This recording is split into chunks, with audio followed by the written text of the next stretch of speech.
What's going on, guys? It's the AB678 and today I am back again. Yep, I'm doing the Logitech Ultrathin keyboard for the iPad mini.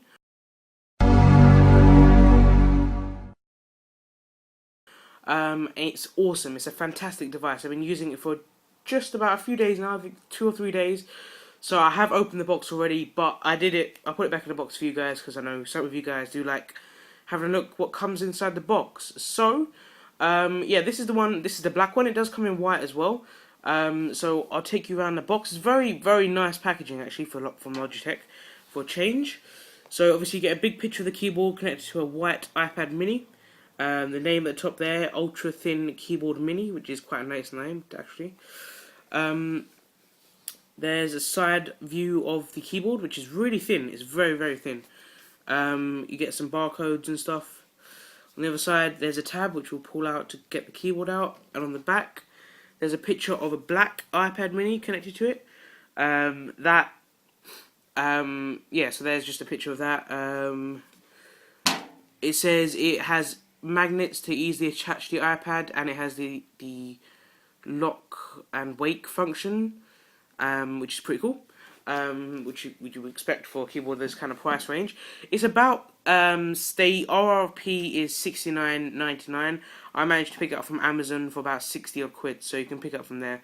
I literally have been waiting so long for this to come out, and when I saw it come out, I was like, getting this straight away. So yeah, this is something I've been looking for a long time. I've been looking for a decent keyboard for the iPad mini, but I found one now, so yep. So I'm going to get straight into it. So there we go. There's the keyboard itself. Very nice packaging again. There's a nice tab that just slides the keyboard out. We'll have a look at this in a minute. So you're thinking there's nothing else in the box, right? Well, there's a little tab you can pull here. It comes out a nice little box. Very like the Apple kind of style. Yep. So threefold design. You get a screen cloth, which I'm not sure what you would use for, to be honest. I mean, maybe clean the screen, maybe. We get a manual, a setup guide, which you probably won't need to do anyway, because most of you guys know how to do it, but it's there. Some important information about warranty and compliance, so yeah, a load of that kind of crap. Not going to go into that, unless you guys want me to. And you get a tiny little micro USB cable. This thing is very small. Yeah, but I haven't actually charged it yet, so yeah, so we'll go back to the keyboard. There we go. So just pull this out. So just like when you unbox an iPad, you pull that tab and it slides out like this. It's a really nice keyboard, and it's ridiculously light. It's very light. So it's got kind of a shiny kind of feel to it, which is okay, I would say. I mean, it matches the screen of the iPad, but I mean, it's a fingerprint magnet, really. That if I can, yeah, you can see those fingerprints already. There we go. See that? So that's just disgusting. I like this. So this is the aluminium kind of slate feel. It's exactly like what the iPad mini has on the back, which is pretty cool. I'll grab my iPad mini right now. So I've got this case on it. Take the smart case off of it for now. So yeah, there's my iPad mini. So obviously the side where the smart cover would attach is where the keyboard would attach. So it's very simple. If I just pick these up. And it should just, in theory, attach like that, and it will just dangle like that. You can see, which is pretty cool. And then it folds, and if I open it, you should see. Yeah, you can see the screen come on. All that time didn't work. There we go. So yeah, that's the Logitech keyboard itself. You probably couldn't tell because the iPad style side even looks like that, so it's the same thing really. I mean, I'll put them next to each other so you can have a look. There we go. So you can see that I mean, the Logitech one is slightly like a bluer kind of tint, but I mean, it looks really cool though.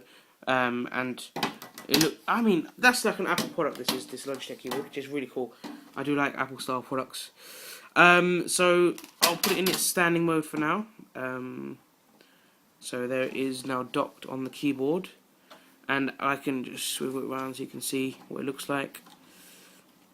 I can pick it up, and the keyboard stays attached to it, which is pretty cool. and I will get it closer so you can have a closer look. So I brought the camera a little bit closer so you can see up close a little bit better. So I'll do the side view again. So this thing is so thin. I mean, it's actually thinner than the iPad. And it adds no kind of thickness to the iPad at all, really, which is really cool. There is a normal sized iPad version, so you can pick it up for the standard size iPad. I think that one's a little bit bigger, but I mean, what do you expect? So we'll go to settings, and we'll go to Bluetooth, and we'll turn it on.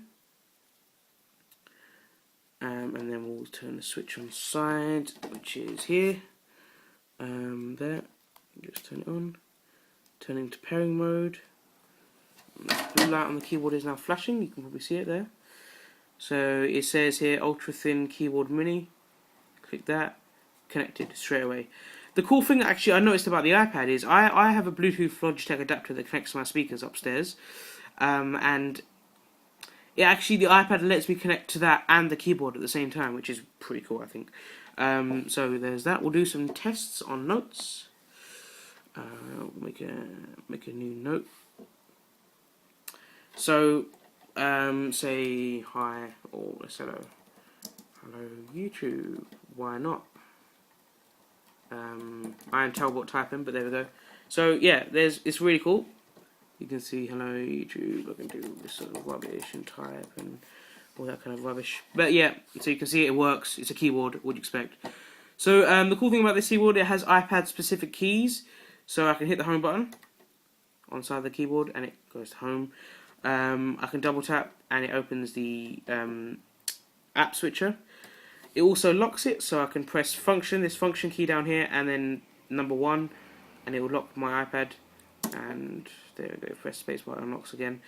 There's also a spotlight search, which you can access anywhere. So if I, for example, was in notes, and I'll go quickly search something, hit spotlight, and it will go straight to spotlight, which is pretty cool.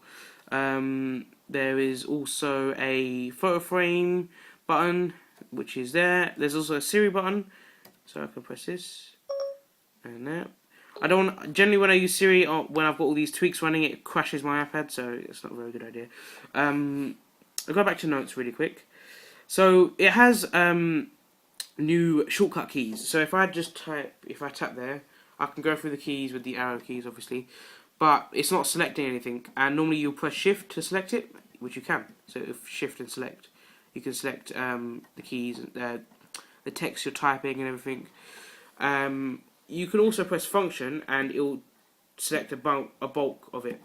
So you can select a bulk of your text, which is nice and easy.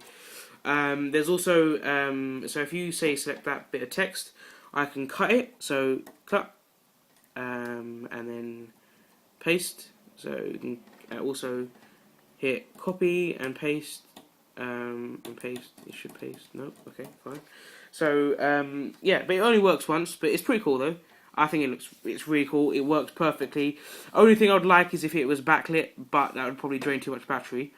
Another thing, the battery life on this thing is fantastic. I haven't, like I said, I haven't charged the keyboard yet, so it's still running on its stock battery. The only thing is there is no battery indicator from what I can see. So yeah, that's a bit of an annoying thing. But this thing is fantastic, and I do find awesome things awesome. Like this is awesome. Like I don't find many things awesome, but this is awesome. So yeah, I hope you enjoyed the video. Don't forget to hit that thumbs up for me, that like button. Yep, what you remember by thumbs up. There's a subscribe button down below. If you haven't already, why haven't you? Hit that subscribe button for me, and I will catch you in the next video.